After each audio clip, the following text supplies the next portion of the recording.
धनवान होना, बलवान होना, विद्वान होना, बुद्धिमान होना, ये कमाल की बात नहीं है। कमाल की बात ये है कि आप कितने चरित्रवान हैं, कितने धैर्यवान हैं, कितने संस्कारवान हैं। अगर आपके पास ये पूंजी नहीं है तो आप में और जानवर में कोई फर्क नहीं है, बल्कि आप जानवर से ज्यादा बदतर हैं। फतेह साहब ने बोले, माई खाना दे दे, माई खाना दे दे। वो जो सफाई समाज का व्यक्ति था, वो साहब को यूं यूं देख रहा था।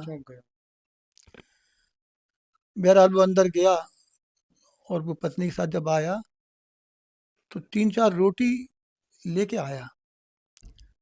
साहब ने 3-4 रोटी वो हाथ में ली और साहब बोले कि सब्जी नहीं बनी। उस महिला ने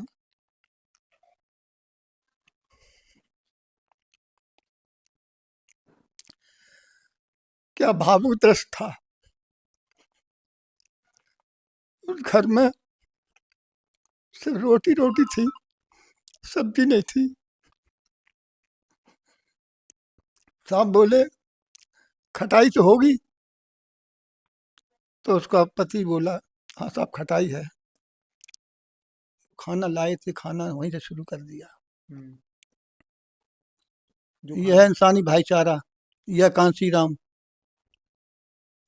नमस्कार, आप देख रहे हो बी मिशन टीवी। लगातार लोकसभा आम चुनाव की कवरेज में कर रहा हूं, पूरे प्रदेश भर में घूम रहा हूं। इसी बीच इटावा लोकसभा सीट पर मैं मौजूद हूं। ये ऐतिहासिक सीट है। मान्यवर साहब कांसीराम जी 1991 में यहाँ पर चुनाव लड़े थे। लगभग 1,44,000 उनको वोट मिले थे और उनके संघर्ष के साथ ही मेरे साथ मौजूद हैं। इटावा लोकसभा सीट पर उन्होंने मान्यवर साहब कांसीराम जी के लिए जो संघर्ष किया वो कहीं ना कहीं वास्तव में काबिल तारीफ था। खादिम अब्बास जी मेरे साथ मौजूद हैं, मान्यवर साहब कांसीराम जी के स्टार प्रचारक भी। इन्हें लगातार उन्होंने स्टार प्रचारक के तौर पर काम किया था। सर, बहुत स्वागत है आपका जी। किस तरीके से आप कांसीराम साहब के लिए संघर्ष किए और क्या आप कुछ बताना चाहेंगे इस ऐतिहासिक धरती के बारे में? देखिए ऐसा है, जी मानवर कांसीराम का जन्म पंजाब में मूंगा साहब उनकी ननिहाल में हुआ था। उनका पैतृक गांव रोहपड़ जिले में खवासपुर गांव में था। लेकिन मानवर कांसीराम का जन्म तो पंजाब में हुआ, लेकिन कर्म भूमि उत्तर प्रदेश, खास तौर से इटावा जनपद रहा। उसका कारण ये रहा कि मानवर कांसीराम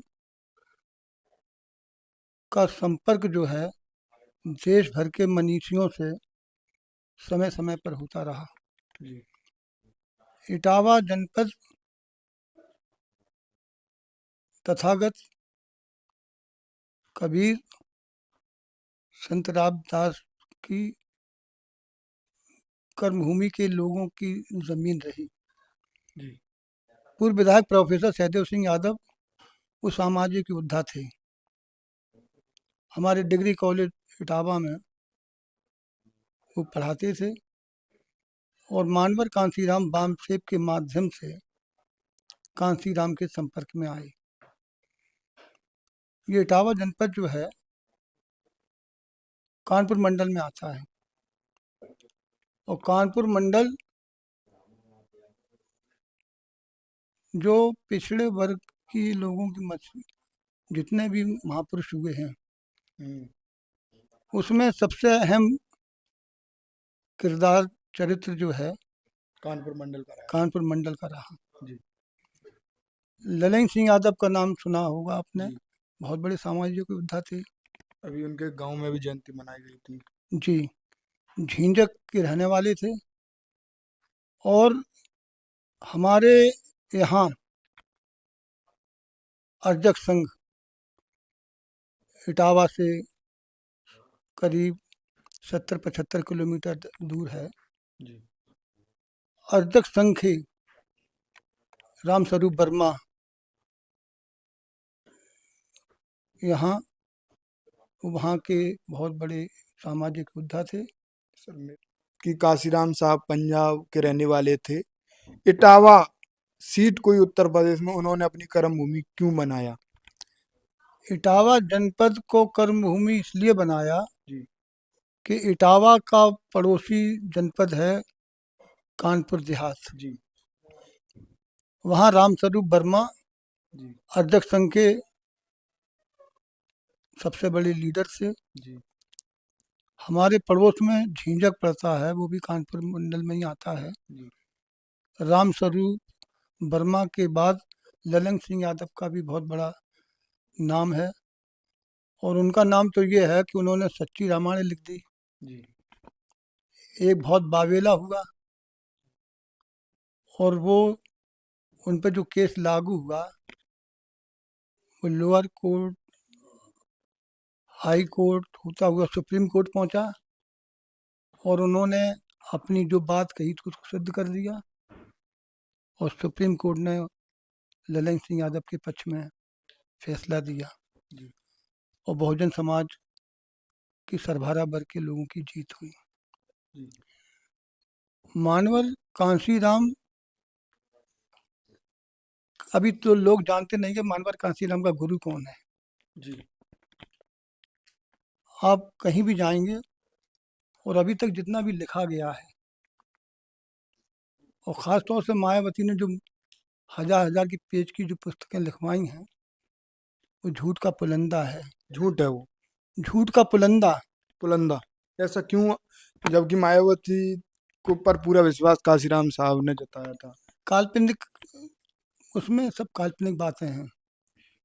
कांशीराम कैसे जीते, कांशीराम कैसे जीते थे, जी जीते एक चीज अलग है, उनका जीवन बहुत साधारण जीवन था, आम आदमी का जीवन था। जिस आदमी ने विज्ञान के आधार पर अपनी एक पहचान बनाई, हम्म, तो वो सारी चीजें, कांशीराम आम आदमी का जीवन जिए। हम्म, तो मैंने कहा कि कांशीराम के इटावा को कर्मभूमि इसलिए बनाया हम्म, कि जब पंजाब में उन्होंने अपनी मुहिम हम्म, दलित शोषित समाज के लिए की शुरुआत की, तो उनका संपर्क होता है प्रोफेसर सहदेव सिंह यादव से। और प्रोफेसर सहदेव सिंह यादव ऐसे वैसे लीडर नहीं थे, वो सोशलिस्ट पार्टी के लीडर थे। डॉक्टर लोहिया का भी वर्चस्व जो है इटावा जनपद रहा, वो कन्नौज फर्रुखाबाद से चुनाव जीते। इटावा लोकसभा से कमांडर अर्जुन सिंह भदौरिया जीते। कमांडर अर्जुन सिंह भदौरिया जो हैं, जो मायावती ने बहुजन समाज पार्टी का प्रवक्ता बनाया था, राष्ट्रीय प्रवक्ता सुदीन भदौरिया को, सुरेंद्र भदौरिया। वो उनके पिताजी थे। वो इटावा लोकसभा से 57, 67 में और 77 में यहाँ से पार्लियामेंट मेंबर बने। जब 67 में कमांडर अर्जुन सिंह भदौरिया इटावा से लोकसभा का चुनाव लड़े, तो प्रोफेसर सहदेव सिंह यादव 62 में विधायक बने थे और साइकिल से चुनाव जीते थे। 67 में कमांडर अर्जुन सिंह भदौरिया चुनाव लड़े, तब प्रोफेसर सहदेव सिंह यादव भरसा से चुनाव लड़े, जी और मुलायम सिंह जी यादव पड़ोस की सीट है जसवंत नगर, वहाँ से चुनाव लड़े। डॉक्टर राम मनोहर लोहिया ने, जो सोशलिस्ट पार्टी टूट गई, दो भाग हो गई उसमें, प्रजा सोशलिस्ट पार्टी और संयुक्त सोशलिस्ट पार्टी। डॉक्टर लोहिया ने नारा दिया था, संसोपा ने बांधी गांठ, पिछड़ी पावे 100 में 60। जब प्रोफेसर सहदेव सिंह यादव ने चुनाव लड़ा, तो संसोपा ने बांधी गांठ पिछड़े पावे 100 में 60, उन्होंने उस नारे को विस्तारित रूप दिया। और विस्तारित रूप ये था कि प्रोफेसर सहदेव सिंह यादव साइकिल से चुनाव लड़े। उन्होंने नारा दिया, 15 लूट कर रहे खासी, जागो जागो रे 85। कई ऐसे नारे थे जो समाज को, जो 85% जो समाज है उसको बीच एक ऊर्जा लाने की उन नारों में शक्ति थी। देखिए, ऐसा है कि प्रोफेसर सहदेव सिंह यादव तथागत के अनुयायी थे, कबीरपंथी थे, और हमारे जनपद इटावा के आसपास बड़े बड़े साधु महंत मनीषी इस विचारधारा के पैदा हुए। आपकी नज़र में काशीराम साहब जब चुनाव यहाँ से लड़े थे तो किस तरीके से उनका संघर्ष रहा? चुनाव प्रचार करने का तरीका मुझे थोड़ा बताइए, क्योंकि आजकल के नेता क्या फॉर्च्यूनर 10-15 आगे पीछे घुमाते हैं और एक हवा की तरह निकल जाते हैं। तो उनके प्रचार में और आज के वर्तमान के नेताओं के अभी प्रचार हम में जो महत्वपूर्ण बात कर रहे थे वो अधूरी रह गई कि मानवर कांशीराम के गुरु पूर्व विधायक प्रोफेसर सहदेव सिंह यादव थे। मानवर कांशीराम पंजाब से प्रोफेसर सहदेव सिंह यादव से टिप्स लेने आया करते थे। इटावा में भी उनका मकान था, शाह महमूद में, इस्लामिया इंटर कॉलेज के पास, और उनका भर्तना में भी मकान था। तो मानवर कांशीराम ट्रेन से आ जाया करते थे। वो इटावा नहीं मिलते थे तो वो भर्तना जाते थे, और भर्तना में भी नहीं मिलते थे तो उनका मूल गांव था पाली। पाली। तो पाली में जाया करते थे। यानी कि मानवर कांशीराम कितनी मेहनत मशक्क़त के बाद उनके पास पहुंचते हैं, आप इस बात से अंदाज़ा लगा सकते हैं। लेकिन जब वो मानवर कांशीराम के नज़दीक संपर्क में आ गए तो प्रोफेसर सहदेव सिंह यादव भी हमारे गुरु थे, कमांडर अर्जुन सिंह भदौरिया भी हमारे गुरुओं में रहे, और पत्रकारिता के भीष्म पितामह पंडित देवी दयाल दुबे, और हमारे जहाँ हम बैठे हैं इसी मोहल्ले में थे मौलाना फिदा हुसैन साहब, जिन्हें मौलवी फिदा हुसैन साहब कहते थे।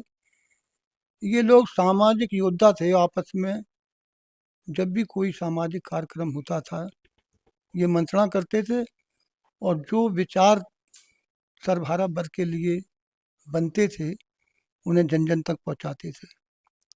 तो आपने कहा कांशीराम ने इटावा को क्यों चुना? कांशीराम ने इटावा को इसलिए चुना कि उनके संपर्क जो मनीषी थे उनसे थे। बहुजन समाज पार्टी का जन्म 14 अप्रैल को हुआ।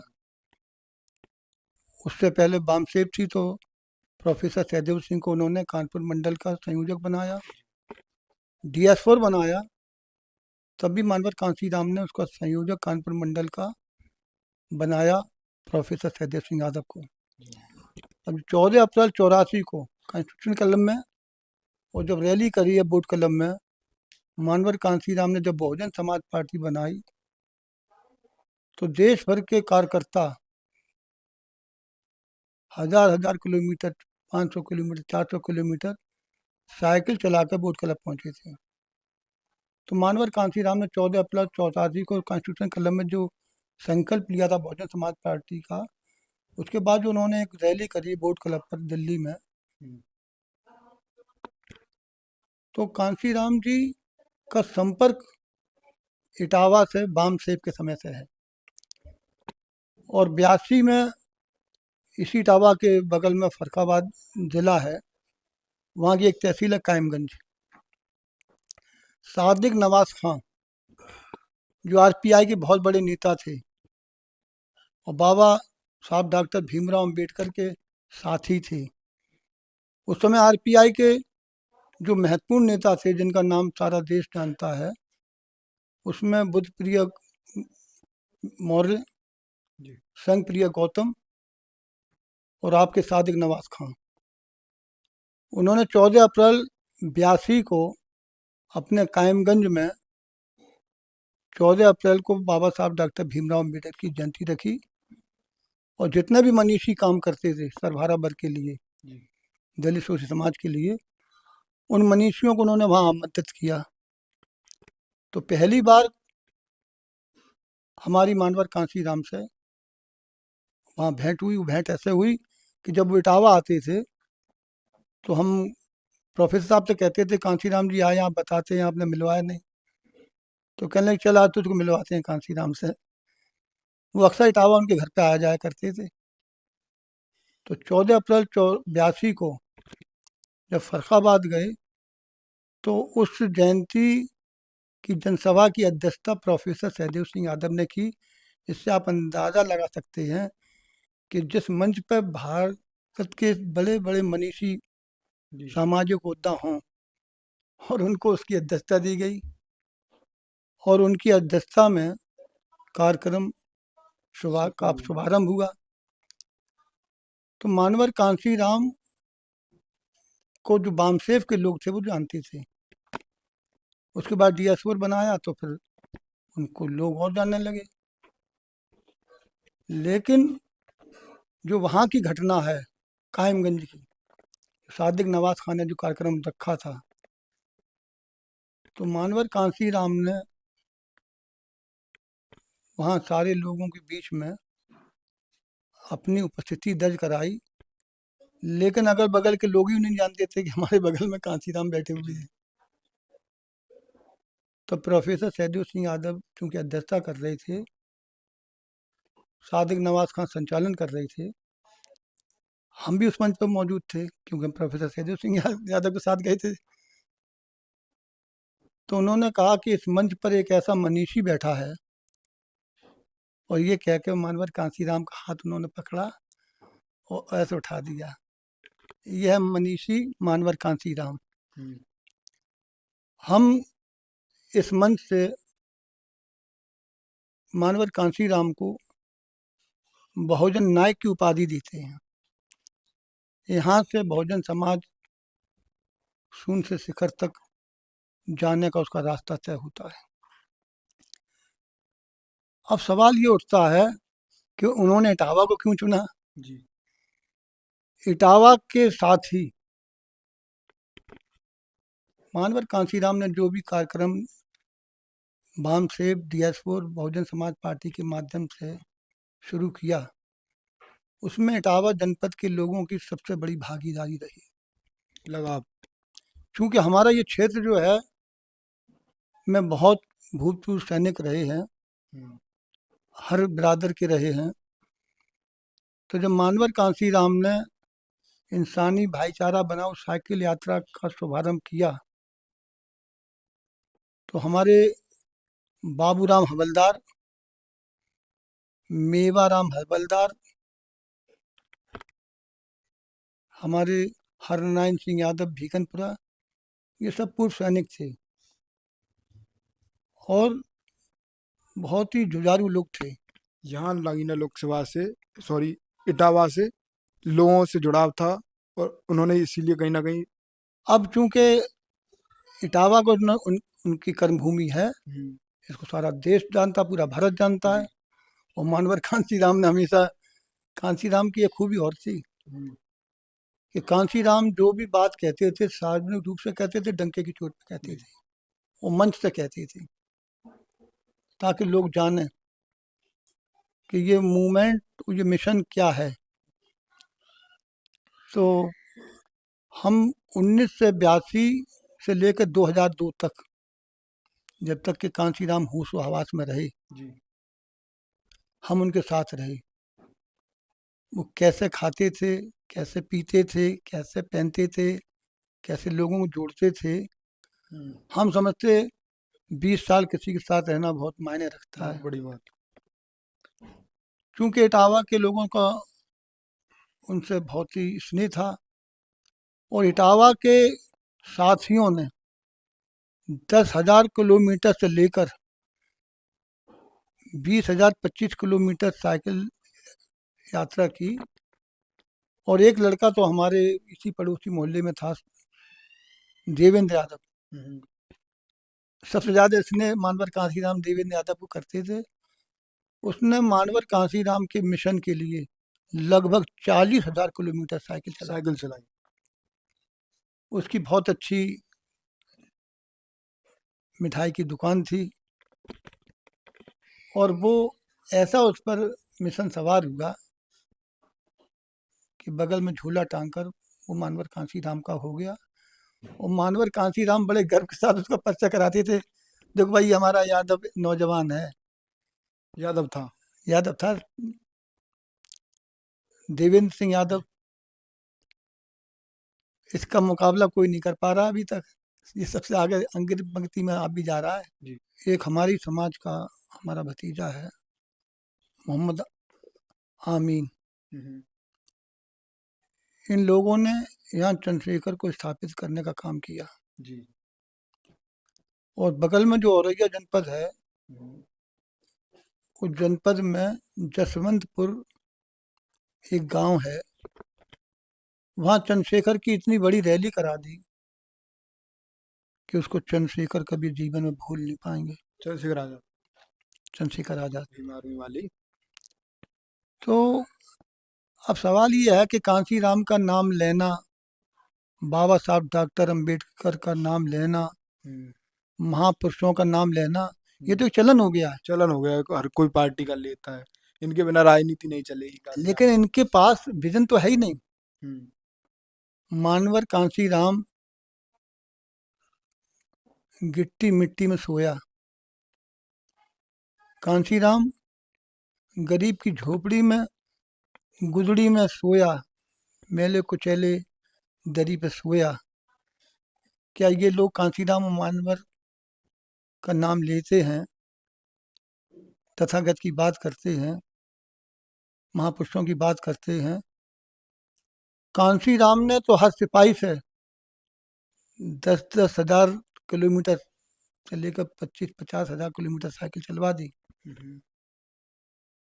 देखिए, धनवान होना, बलवान होना, विद्वान होना, बुद्धिमान होना, ये कमाल की बात नहीं है।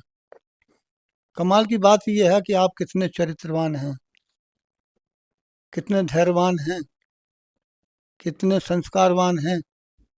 अगर आपके पास ये पूंजी नहीं है तो आप में और जानवर में कोई फर्क नहीं है, बल्कि आप जानवर से ज़्यादा बदतर हैं।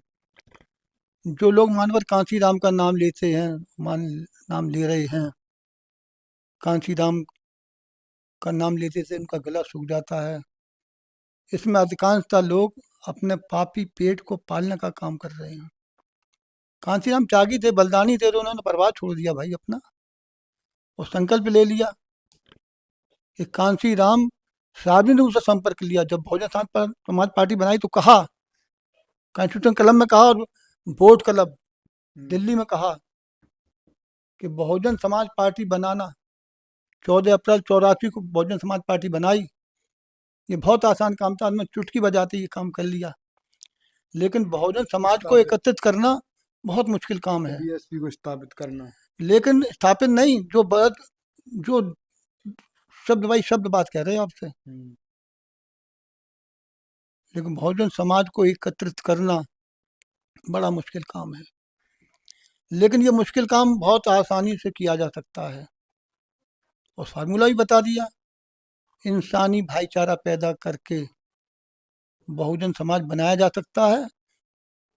इन लोगों के अंदर भाईचारा, जो बहुजन समाज पार्टी की बात कर रहे हैं, बाबा साहब डॉक्टर भीमराव अंबेडकर ने 14 अक्टूबर 1956 नागपुर के मैदान में, जहाँ घृणा और नफरत फैलाने वाले संविधान विरोधियों, यथास्थितवादियों, ब्राह्मणवादी व्यवस्था के पोषकों, मनुवादियों का नार गड़ा हुआ है नागपुर में, आरएसएस में। तो मानवर कांसीराम तो सीधे सीधे कहा, मैं तो नहीं जानता था बाबा साहब डॉक्टर भीमराव अम्बेडकर को। अच्छा। जब वो लीना भाना का जो मामला हुआ है, तो उसके बाद मानवर कांसीराम ने उसकी रक्षा के लिए अपना आंदोलन वहाँ छेड़ दिया। तो मानवर कांसीराम, बड़ा अफसोस होता है जो उनकी मूल बातें वो किसी ने लिखी नहीं। जब हम लोग साइकिल यात्रा में चलते तो मानवर कांसीराम जगह जगह पे जहाँ भी साइकिल यात्राएं चलती थी, वहाँ एक नरसिंह यादव थे। उन्होंने साहब को किराए पे वो गाड़ियाँ उठाते थे, उन्होंने साहब को दे दी थी एक गाड़ी एम्बेसडर।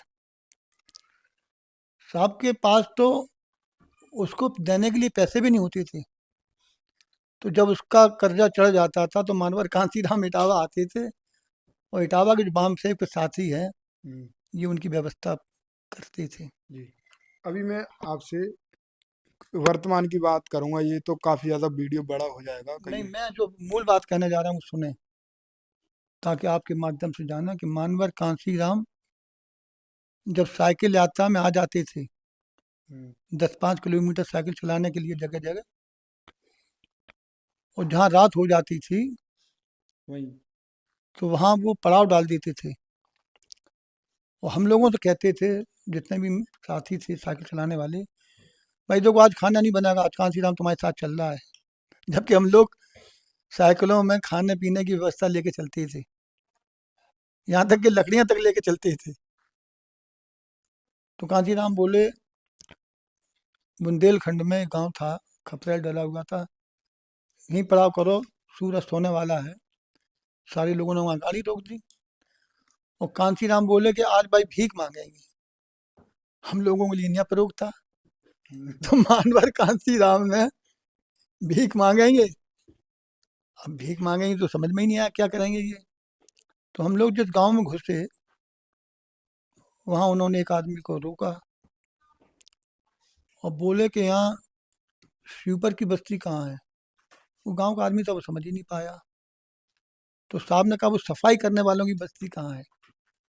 तो उसने कहा कि जहाँ गांव में आप घुसे थे, वहाँ 4-6 मकान थे जी। सफाई करने वालों की। और अब जो है आगे गांव जहाँ खत्म होगा है, वहाँ है। तो साहब पीछे नहीं लौटे, हम लोगों से बोले चलो आगे चलो। और जहाँ खपरेल डली हुई थी, बहुत जर्जर मकान था, एक पट्टा जो है लकड़ी के तख्तों का लगा हुआ था। साहब ने उनकी कुंडी खटखटाई। ये बहुजन समाज ऐसी थोड़ी बन गया। हम्म,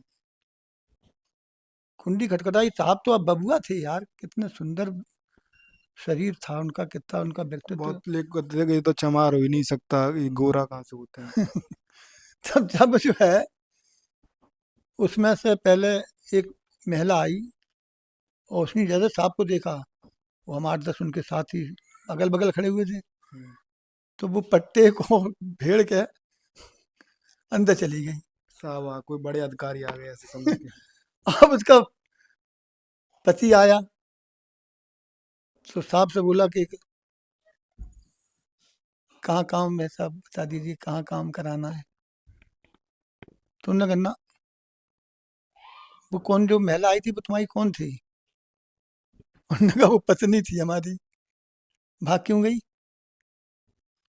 फिर साहब ने जो पटरा था तख्तों का, उसमें हाथ मारा, और उसी के पति के सामने बोले, माई खाना दे दे, माई खाना दे दे। हम्म, वो जो सफाई समाज का व्यक्ति था, हम्म, वो साहब को यूं यूं देख रहा था। चौंक गया।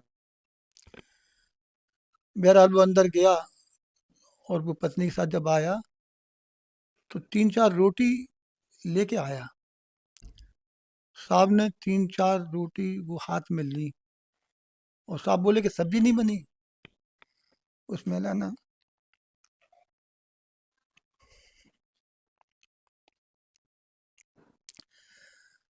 क्या भावुक दृश्य था। उस घर में सिर्फ रोटी रोटी थी, सब्जी नहीं थी। साहब बोले खटाई तो होगी। तो उसका पति बोला हाँ साहब खटाई है। फिर चला गया। वो पति पत्नी दोनों फिर आए, तो एक मिट्टी का कुल्हड़ था हाथ में, तो उसमें जो कुछ भी था उसमें रोटी पर रख दिया, उसमें मिर्च थी और आम की खटाई थी। अच्छा। साहब बोले कि इससे इसमें मसाला भी तो होगा। हम जो बात बताने जा रहे हैं, कर्म बहुत बड़ी चीज होती है, थ्योरी एक मायने नहीं रखती। आपके साथ में अब हमारे साथ लाल सिंह लोधी, पीटीआई, चंद्रवान सिंह काछी, मेवाराम जी, बाबूराम हवलदार, ये सारे लोग उपस्थित थे। साहब ने टेढ़ी नजर करी, तुम लोग यहाँ क्यों खड़े हो? तुम भी भीख मांगो, जाके भीख मांगो, जाओ भीख मांगो। तो हम लोग तो टस से मस नहीं हुए। इतने में बेचारी जब वो खटाई ले आई तो बोली कि इसमें मसाला भी तो होगा। हम्म, तो हम कांशी राम का दर्शन बताना चाहते हैं आपके माध्यम से पूरे देश को। हम्म, तो वो सफाई कर्मी की पत्नी ने उंगली डाली उसमें, और यूं यूं करके जो है जो मसाला था निकाल के मानवर कांशी राम की रोटी पर रख दिया। हम्म, हम लोग, कुछ लोग खड़े रहे, कुछ लोग चले गए। तो जब हम लोग आए, सब इकट्ठा हुए, तो मानवर कांशी राम ने कहा फर्श बिछाओ, चद्दर बिछाओ। और कांशी राम जो लेके आए थे हम लोगों के सामने, हम्म, वो उस पर रख दिया। हम्म, और दूसरे लोगों ने किसी से भीख ही नहीं मांगी। हम्म, तो साहब बोले देखो भाई, हमने आपसे कह दिया था आज खाना नहीं बनेगा, आज भीख मांगेंगे। दो लोग और ले आए थे खाना। हम्म, तो वो दो तीन लोगों को खाना पर रख दिया, और साहब ने कहा खाओ, हम्म, खाओ। अब खाए कौन? मेहतर के यहाँ तक हम लोगों के सामने खाना मांगा।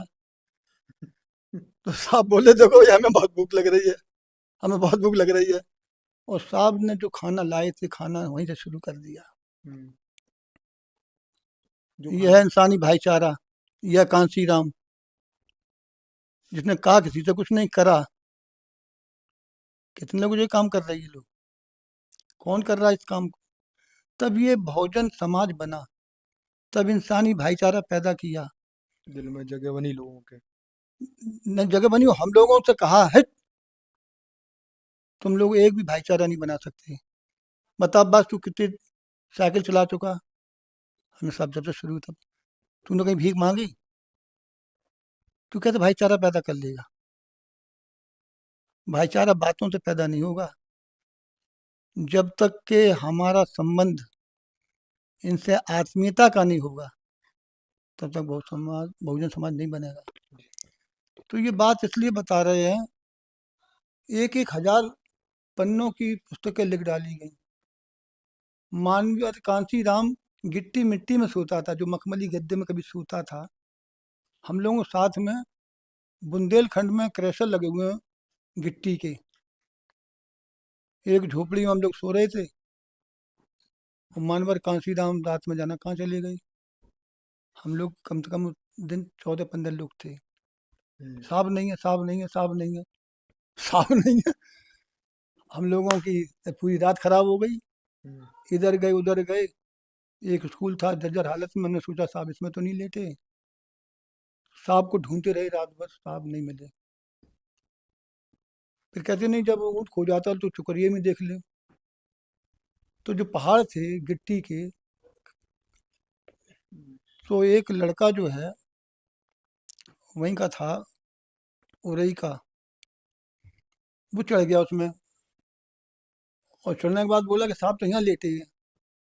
अब आप ये बताइए, वो तो नौजवान था, चढ़ गया था। हम्म, तो हम लोग जब गए, तो साहब अपनी लुंगी पहनते थे ना, उसे बिछा के चारों खाने चित्त डले सो रहे, किसी ने जगाया नहीं। हम्म, खड़े रहे हम लोग रात, हम लोग रात खराब हो गई। और साहब जब बरेरा हुआ उठे, तो भैया तुम लोग यहाँ कैसे, तुम लोग यहाँ कैसे? अरे साहब हम तो ढूंढ रहे थे, आप यहाँ आ गए। ये थे कांसी राम, हम्म, मखमली गद्दों पर सोने वाला कांसी राम, गिट्टी और मिट्टी के ढेरों पर सोया। तब ये मूवमेंट बढ़ा, तब मिशन चला, तब मानवर कांसी राम पर लोगों को विश्वास पैदा हुआ।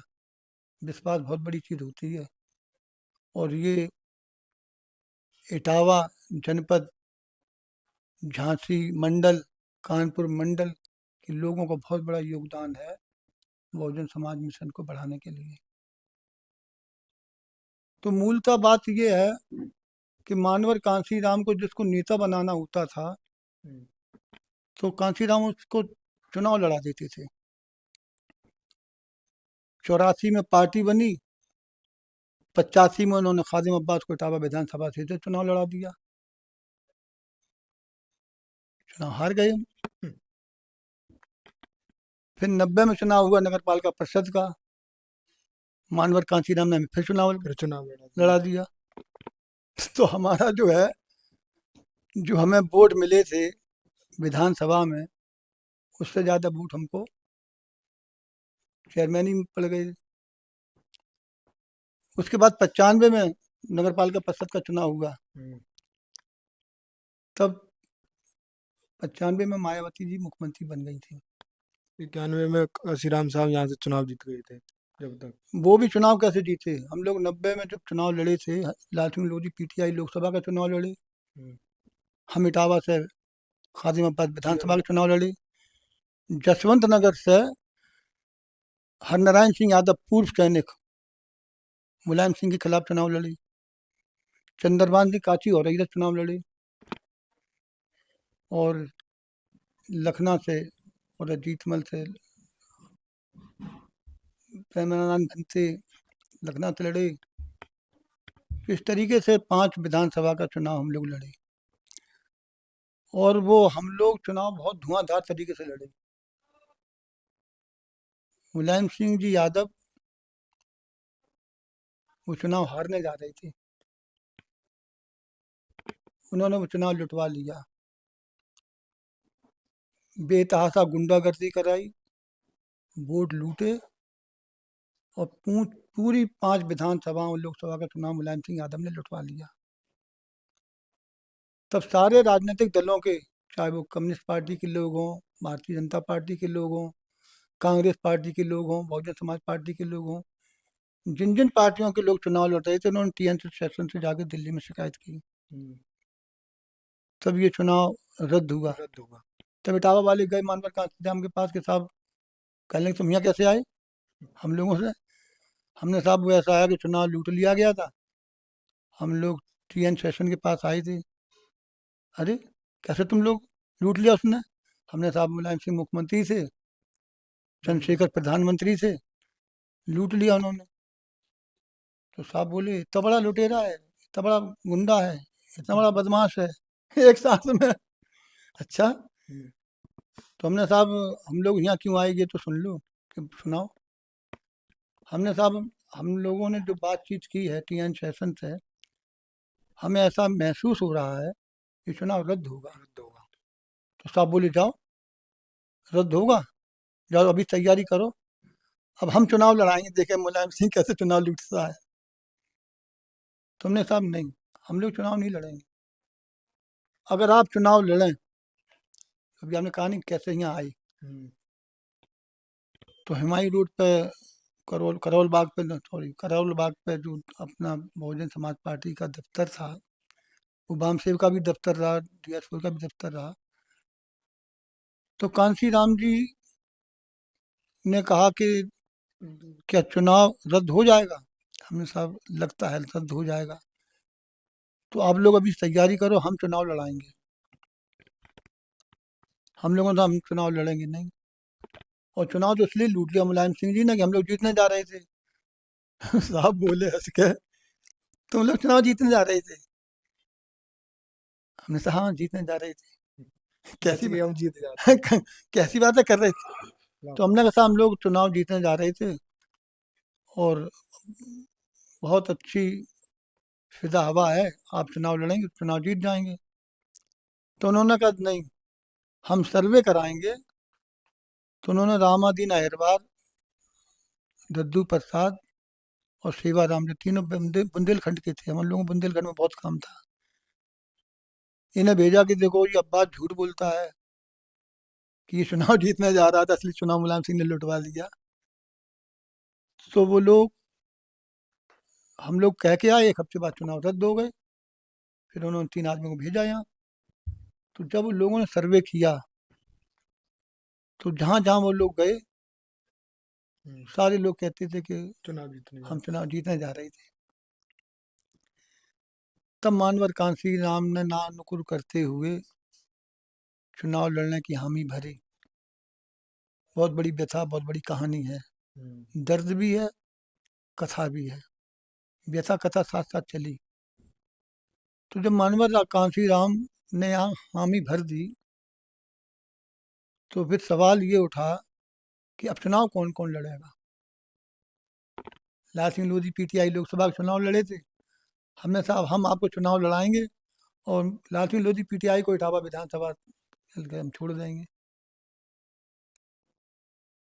बड़े सोच विचार करने के बाद मानवर कांसी राम इटावा चुनाव लड़े।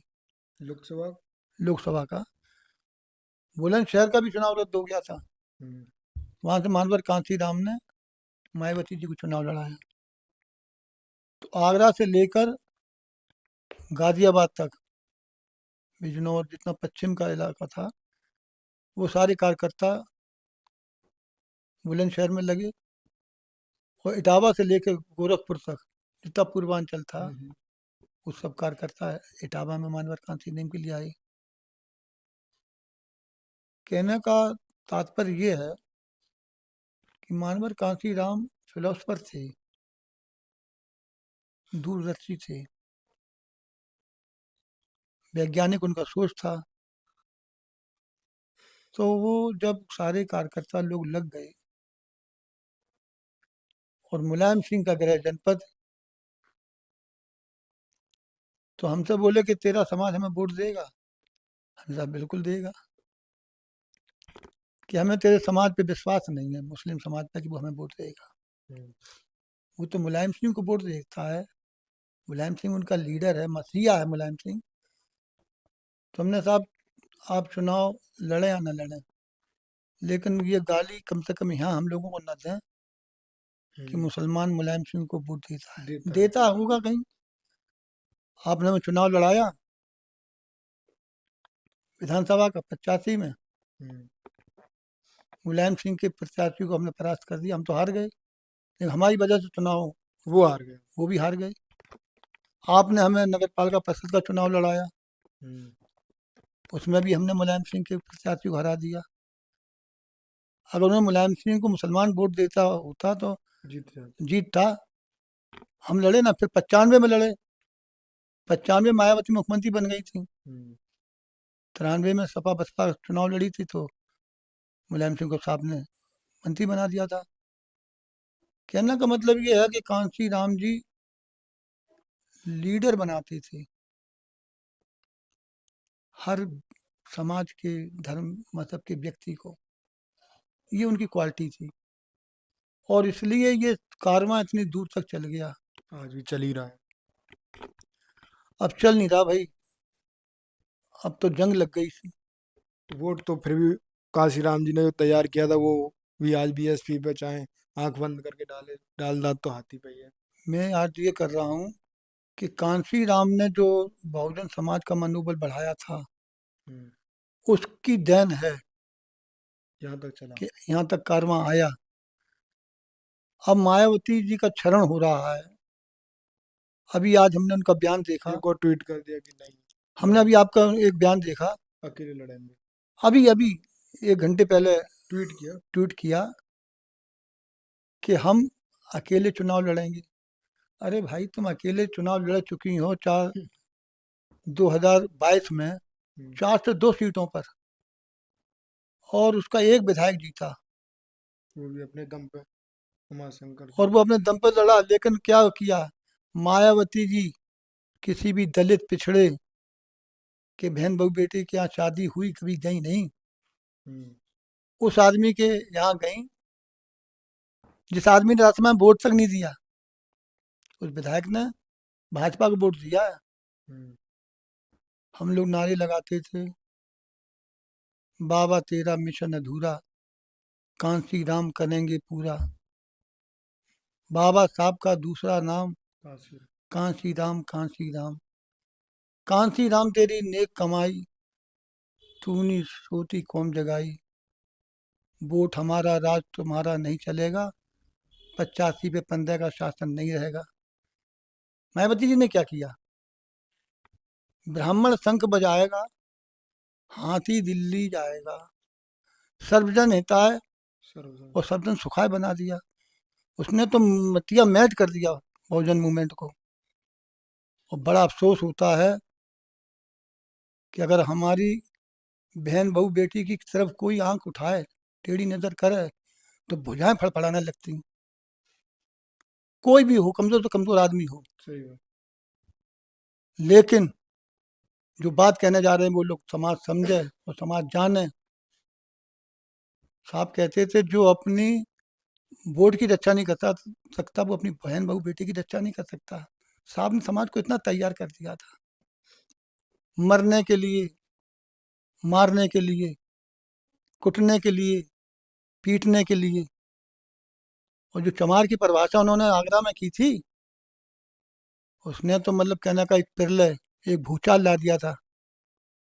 मानवर कांसीराम ने अंबेडकर पार्क में जनसभा की। हम लोग बाबा रामनाथ यादव को सन 86 में बहुजन समाज पार्टी में लाए।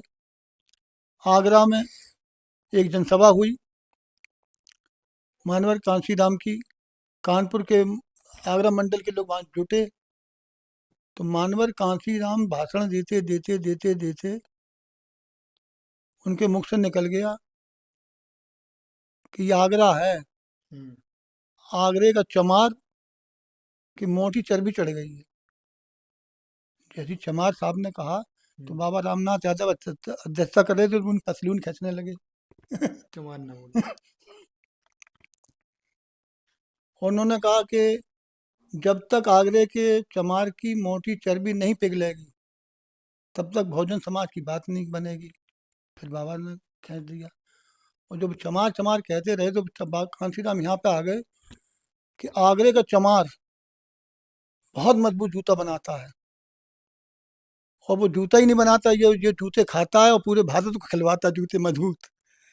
इतने में साहब पुलिस वर्दी में आदमी था, एक सादा वर्दी में था। हम्म। ये लोग मंच की सीढ़ियों पर चढ़ आए हम्म। और कुछ ऐसे ऐसे करने लगे हाथ से। तो साहब बोले, बाबा क्या समय समाप्त हो गया है? बाबा रामनाथ यादव हम्म। की हुक्की बुक्की बंसी। तो साहब ने कहा, मैं अपनी वाणी को विराम देता हूँ, आपसे रजा चाहता हूँ। जय भीम, जय भारत, खुदा हाफिज। इंसानी भाईचारे के लिए जो नारा मानवर कांसी राम ने ईजाद किया था, आविष्कार किया था, सारे लोग मानवर कांसी राम के इस नारे को बोलती थी लास्ट में। मैं अपनी वाणी को विराम देता हूँ, आपसे रजा चाहता हूँ। जय भीम, जय भारत, खुदा हाफिज। जी। आज कौन कहता खुदा हाफिज? ये था कांसी राम। जी। कांसी राम की कैसेटें उस समय भरी तमाम होंगी, यही नारा है। फिर ये वीडियो का समय तो बहुत अंत में आया। बाद में आया। तो मैं ये कहना चाहता हूँ कि मानवर कांसी राम की सोच वैज्ञानिक सोच थी। और जो मुसलमान कांग्रेस से चिपका हुआ था, जो दलित चिपका हुआ था, मानवर कांसी राम ने अपने वैज्ञानिक सोच से, जो दो पहिए थे कांग्रेस के, दलित और मुसलमान, दोनों पहियों को तोड़ कर रख दिया। तो आज कांग्रेस का पता कांसी नहीं है। राम के इस प्रयास से कांग्रेस कहाँ खड़ी है? दोहराए पे खड़ी, उसे रास्ता नहीं दिखाई दे रहा। चौराहे पे खड़ी, रास्ता नहीं दिखाई दे रहा है। हम्म। तो कहने का आशय ये है कि कांसी राम को समझना। अच्छा, फिर क्या हुआ? वो साहब को उन्होंने अपनी गाड़ी में नहीं बैठने दिया, वो अधिकारियों ने, हम्म। और साहब को अपनी गाड़ी में बिठा लिया। हम्म। साहब का, मेरी गाड़ी तो बोया हुआ है, सर सर आप हमारी गाड़ी में बैठिए। और वो वहां से लेकर साहब को चले, हम्म। पूरा फोर्स। और कहाँ छोड़ा? मथुरा के पास कोसी कला है, है। रिफाइनरी है ना। और साहब का धन्यवाद दिया कि आप सब जाइए यहाँ से। जो लोग पीछे रह गए थे, हम्म। आधे पौन घंटे वाले वो लोग आए कि सब मंच जला दिया, हम्म। मंच जला दिया। बाबा रामनाथ यादव साथ में थे, तो कहते मन मन जला दिया, चलो चलो बाबा लौटो। बाबा कहने लौटो नहीं, चलो। नहीं अभी सब लौट जाएंगे यहाँ से। दिक्कत हो जाएगी। बाबा राम ने यहाँ से आता कि आपको क्या आवश्यकता थी चमार कहने की, तो हमने गलत क्या कह दिया कि आपने बहुत गलत कह दिया। आगरे में कोई चमार बोले तो यहाँ का जाटव वीर बृहस्पति भर खोपड़ी मार मार जूते ऊंची कर देगा। वो तो हम आप आपको समाज के थे। हम पतलून खींच रहे आपको, आप कह रहे पतलून क्यों खींचता है, पतलून क्यों खींचता है। नतीजा ये हुआ हम्म, साहब जिद्दी बहुत थे, हम्म, कहने लगे गाड़ी मोड़ो चलो आगरा। हम्म, बाबा रामनाथ यादव ने नहीं जाने दिया, हम्म, कहना हम अब आपकी कुछ नहीं मानेंगे, हम्म, आपको ये शब्द कहना नहीं चाहिए था वहाँ। हम्म, तो क्यों नहीं कहना चाहिए थे कि आपने चमार क्यों कहा, क्या इसकी आवश्यकता थी। उन्हें चमार, उनने कहा चमार हमारे यहाँ जो कहता है जो चारों तरफ से अपने शत्रु को मारे पीटे हमलावर हो उसे कहते चमार। हम्म, चारों तरफ से मार करने वाले को चमार कहते हैं, हम्म, पिटने कुटने वाले को चमार नहीं कहते। हम्म, तुमने तो बहादुरी की बात करी है। बाबा रामनाथ यादव बोले कि नहीं नहीं नहीं अब साहब हम लौटने नहीं देंगे। तो वहाँ ये हो गया कांसी राम को आगरा में घुसने नहीं देंगे। हम्म, और कांसी राम का ये प्रयोग इतना सफल हुआ कि पूरे देश भर में जो अखबार कभी भूल चूक से भी खबर नहीं छापते थे, उनने खबर चलाई, उन्होंने साहब ऐसी ऐसी 8-8 कॉलम, पूरे 8 कॉलम विरोध में चलाई थी। कांसी राम ये कहा वो कहा। लेकिन जब कांसी राम ने अपने जौहर दिखाए, हम्म, अपनी रणनीति दिखाई, हम्म, तो वही आगरा का जाटव वीर हम्म, सबसे ज्यादा तैयार हुआ। आगरा सबसे मजबूत तो बना। गुलाब सिरा उस समय मंत्री थे, उस समय मान सिंह विधायक हुआ करते थे, उनके भाई भी मंच पे थे। एक आगे यहाँ से मैनपुरी पड़ता है सुंदरलाल जाटव एडवोकेट, वो भी मंच पे थे। यानी कि समझ लीजिए हम सब लोगों की जिंदगी दूसरी है।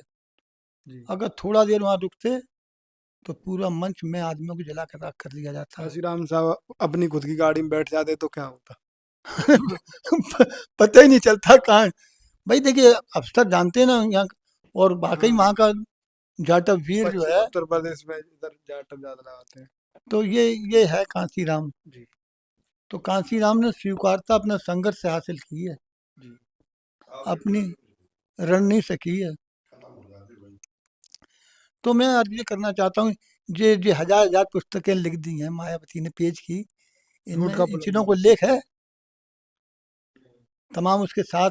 ये क्यों जो छुपाया, मतलब क्यों छुपाया गया ये।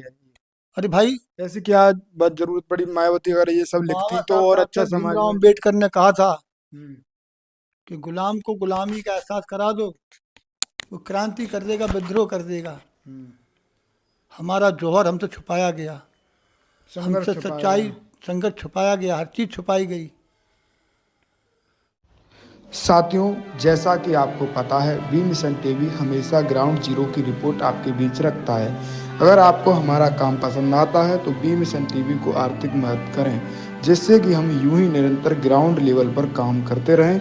स्क्रीन पर दिख रहे क्यूआर कोड को स्कैन करें और अपने दान की राशि बी मिशन टीवी के खाते में भेजें। क्यूआर कोड के अलावा आप हमारी यूपीआई आईडी bmissiontv@ybl पर भी मदद भेज सकते हैं। जय भीम।